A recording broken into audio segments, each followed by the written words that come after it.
انہوں نے عرض کیا یا رسول اللہ صلی اللہ علیہ وسلم، قیامت کے دن آپ صلی اللہ علیہ وسلم کی شفاعت سے سب سے زیادہ سعادت کس کے ملے گی؟ تو رسول اللہ صلی اللہ علیہ وسلم نے فرمایا، اے ابو ہریرہ رضی اللہ عنہ تعالیٰ، مجھے یقین تھا کہ تم سے پہلے کوئی اس کے بارے میں مجھ سے دریافت نہیں کرے گا، کیونکہ میں نے حدیث کے متعلق تمہاری عرض دیکھ لی تھی۔ سنو، قیامت میں سب سے زیادہ فیض یاب میری شفاعت سے وہ شخص ہوگا جو سچے دل یا سچے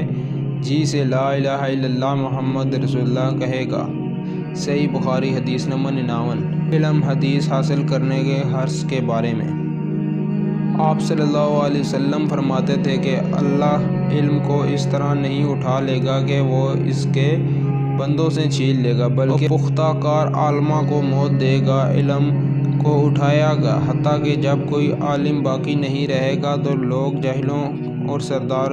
بنا لیں گے، ان سے سوالات کیے جائیں گے اور وہ بغیر علم کے جواب دیں گے، اس لیے خود بھی گمراہ ہوں گے اور لوگوں کو بھی گمراہ کریں گے۔ بربری نے کہا کہ ہم سے عباس نے بیان کیا، کہا ہم سے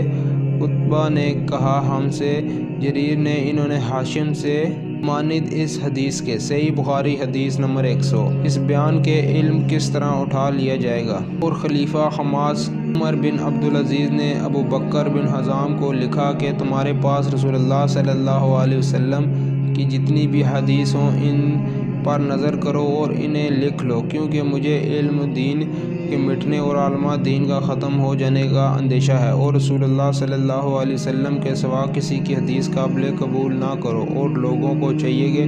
علم پھیلائیں اور ایک جگہ جم کر بیٹھیں تاکہ جاہل بھی جان لے، اور علم چھپانے ہی سے ضائع ہوتا ہے۔ ان سے علاء بن عبد الجبار نے بیان کیا، انہوں نے کہا ہم سے عبدالعزیز بن مسلم نے عبداللہ بن دینار کے واسطے سے اس کو بیان کیا، یعنی عمر بن عبدالعزیز کی حدیث۔